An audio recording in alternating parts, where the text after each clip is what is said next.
Hello दोस्तों, स्वागत है इस इम्पोर्टेंट सेशन में।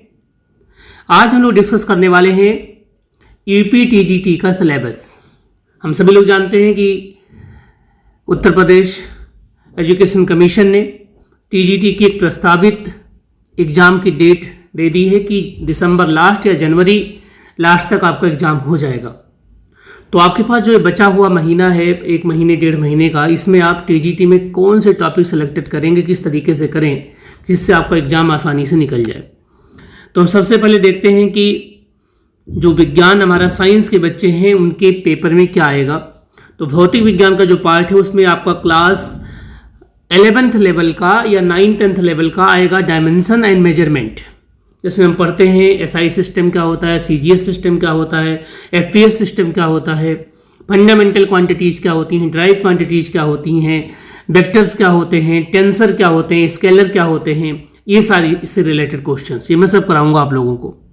फिर अगला आपके पास मैकेनिक्स का जो पोर्शन उसमें मोशन एंड फोर्स से रिलेटेड न्यूटन्स लॉ क्या है, इनर्सिया क्या होती है, ग्रेविटेशनल फोर्सेस क्या होते हैं, और आपके पास स्यूडो फोर्स क्या होता है, सेंट्रीफ्यूगल फोर्स क्या होते हैं, सेंट्रीपिटल फोर्स क्या होते हैं, कोरोलाइसिस फोर्स क्या होते हैं, ड्रिफ्ट वेलोसिटी क्या होती है, एक्सेलरेशन क्या होता है, ये सारे से रिलेटेड जो चीज़ें क्लास 9th और 11th में रखी गई हैं वो पूछी जाएंगी। मैं फिर से बता रहा हूँ, 9th से 11th लेवल का अच्छे से साइंस आप कर लीजिए तो आप टीजीटी में सेलेक्ट हो जाएंगे।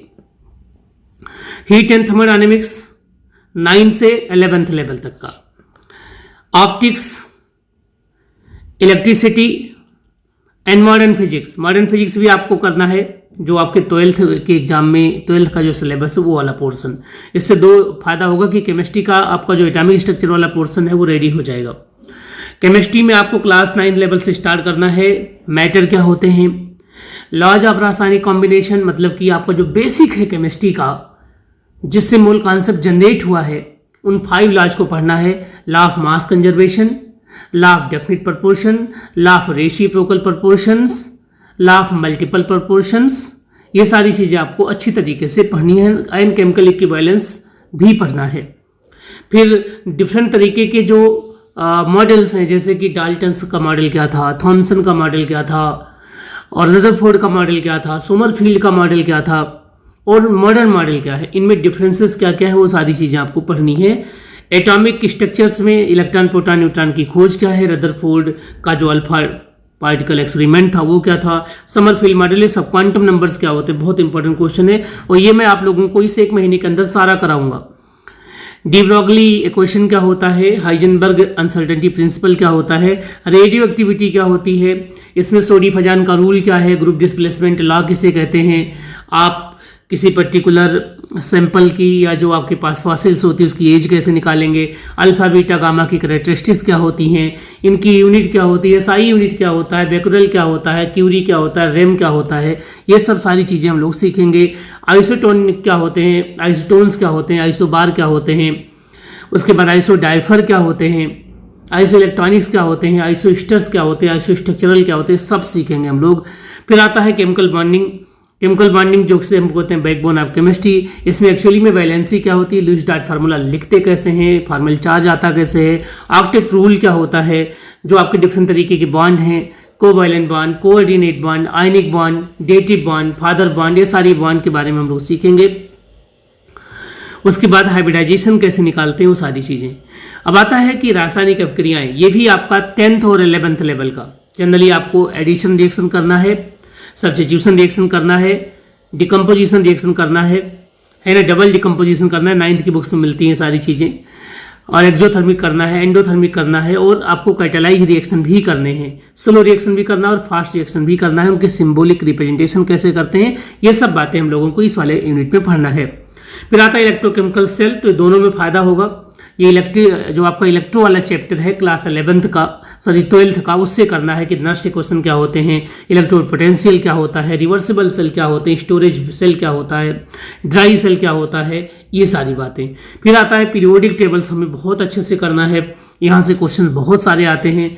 तो आपके 9th में जो पीरियोडिक टेबल है, 9th में क्या है कि ओल्ड पीरियोडिक टेबल है, उसे अच्छी तरीके से पढ़ लीजिए। जितने भी जेनेसिस है पीरियोडिक टेबल का, कि आपको पता होना चाहिए कि डोवेराइनर ट्रायड क्या होता है, न्यूलैंड के ऑक्टेट का रूल क्या था, ठीक है, लोथरमेयर कर्व कब बना हुआ था, किसने एटॉमिक नंबर पहले इंट्रोड्यूस किया था। फिर मॉडर्न में आइए, एस ब्लॉक कैसे डिफाइन करेंगे, पी ब्लॉक कैसे डिफाइन करेंगे, उनके लिए ट्रिक्स क्या हैं, और फिर हमारी प्रॉपर्टीज कि कैसे एटॉमिक रेडियाई वेरी करती है, कैसे आईपी वेरी करता है, कैसे इलेक्ट्रॉन की इंथैल्पी वेरी करता है, कैसे इलेक्ट्रोनेगेटिविटीज वेरी करती हैं, और फिर इनसे रिलेटेड बहुत सारी चीज़ें। उसके बाद आता है जनरल ऑर्गेनिक केमिस्ट्री, बहुत इंपॉर्टेंट है, आपको पढ़ना होगा कि इंडक्टिव इफेक्ट डिटेल में क्या होता है, हाइपर कॉन्जुगेशन क्या होता है, म्यूजियोमेरिक इफेक्ट क्या होता है, रिजोनेंस क्या होता है, दोनों में डिफरेंसेस क्या होते हैं। फिर उसके बाद आपको पढ़ना आर्थो इफेक्ट क्या होता है, एसिडिक आर्डर कैसे अरेंज करेंगे, बेसिक आर्डर कैसे अरेंज करेंगे, कार्ब कैटायन क्या होते हैं, कार्बोनाइन क्या होते हैं, फ्री रेडिकल्स क्या होते हैं, और इन पे डिफरेंट फैक्टर्स का क्या रिजल्ट मिलता है हम लोगों को। आईपीएससी नॉमेनक्लेचर भी। उसके बाद आता है आइसोमेरिज्म। आइसोमेरिज्म में आपको ज्योमेट्रिकल पढ़ना, ऑप्टिकल पढ़ना, साथ में स्ट्रक्चरल भी पढ़ना है। स्ट्रक्चरल से बहुत क्वेश्चंस आते हैं। स्ट्रक्चरल में क्या पढ़ेंगे आप, simply chain isomers, position isomer, functional group isomers, metamers, ये सारे आपको पढ़ने हैं। और कुछ आपके ऑर्गेनिक कंपाउंड फिक्स हैं किनको बनाने का मेथड है, अल्केन बनाना आपको, ठीक है। सबातियस एंडरसन मेथड से कर सकते हैं आप, जेरी-विंटॉफ मेथड से कर सकते हैं आप, कोलवे इलेक्ट्रोलिसिस मेथड से कर सकते हैं आप, सोडा लाइम प्रोसेस से कर सकते हैं आप, ग्रिनार्ड रिएजेंट से कर सकते हैं आप, अल्कीन बनाना, अल्काइन बनाना, जितने इसमें दिए गए इसके डिफरेंट जितने पॉसिबल मेथड है बाई ट्रिक मैं आप लोगों को पढ़ाऊंगा। और उसके बाद आपके पास है, अगर मैथमेटिक्स वाले बच्चे हैं तो मैथमेटिक्स में आपके पास ये है, वाणिज्य गणित है, सांख्यिकी है, एलजब्रा है आपका, डिटर्मिनेंट है, सेट थियरी है, रियल एनालिसिस है, ट्रिगोनोमेट्री है, और ये कॉम्प्लेक्स नंबर्स हैं, बोलिक फंक्शंस हैं, ज्योमेट्रीज हैं, और आपका कोऑर्डिनेट ज्योमेट्री है, और आपमें डिफरेंशियल इक्वेशंस हैं, वेक्टर एनालिसिस है, स्टैटिस्टिक्स है, इन आपके पास ये डायनामिक्स है। जीव विज्ञान के जो बच्चे हैं उनका सिलेबस है आपका जंतु विज्ञान बेसिक 9th से लेके 11th तक, बस मेरी एक बात को ध्यान से रखना, ठीक है। और आपका सेल साइंस है, बॉटनी वाले बच्चे हैं, तो ये आपका पूरा कंप्लीट सिलेबस है।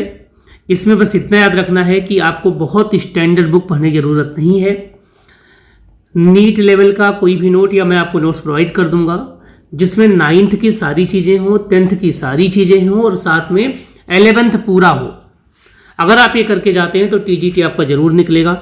अब बात आती है सर हम कौन सी स्ट्रेटजी को फॉलो करें, है ना, जिससे हमारा एग्जाम निकल जाए आसानी से। तो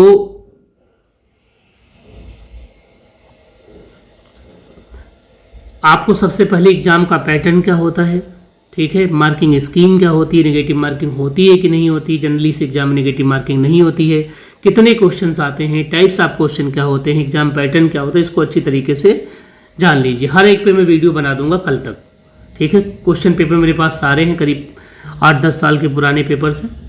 आपको अपनी एक स्टडी प्लान बनानी है और उसमें आपको अपने जितने भी टॉपिक्स हैं, जो टाइम आपके पास है उसमें डिवाइड करना है कि इतने टाइम में हमें ये चीज़ें करनी है, ठीक है। और साथ में जो आपको मटेरियल यूज करना ऐसे ही कहीं से नहीं पढ़ ले लेना है, आप उनसे लीजिए जो ऑलरेडी ऐसे एग्जाम में सिलेक्टेड हैं। बुक्स है तो आप एनसीईआरटी बुक्स, है ना, या क्विक रिविजन्स की मैं आपको ग्रुप में डालूंगा, आप उससे पढ़ लीजिएगा, है ना। और जो प्रीवियस ईयर पेपर्स हैं उनसे खूब प्रैक्टिस करिए, और साथ में जो आपके पास टेस्ट सीरीज हैं उन्हें आप ज्वाइन करिए, ठीक है।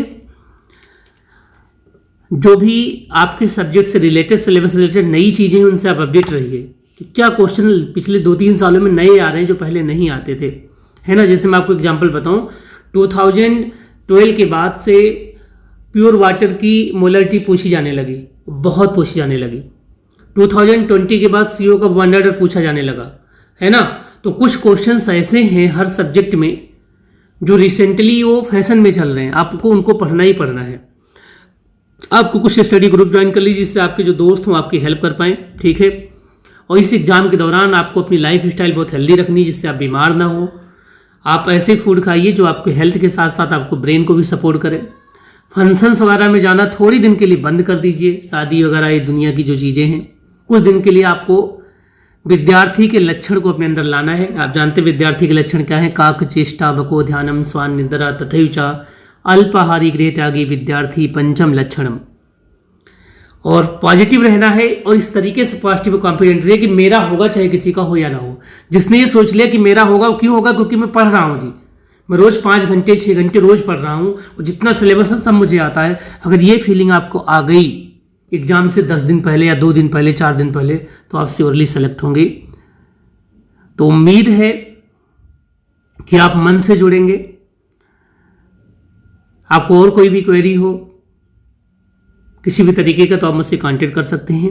और अगर ये वीडियो आपको अच्छा लगा हो तो प्लीज़ आप चैनल को लाइक करिए, सब्सक्राइब करिए और लोगों तक पहुंचाइए। Thank you so much.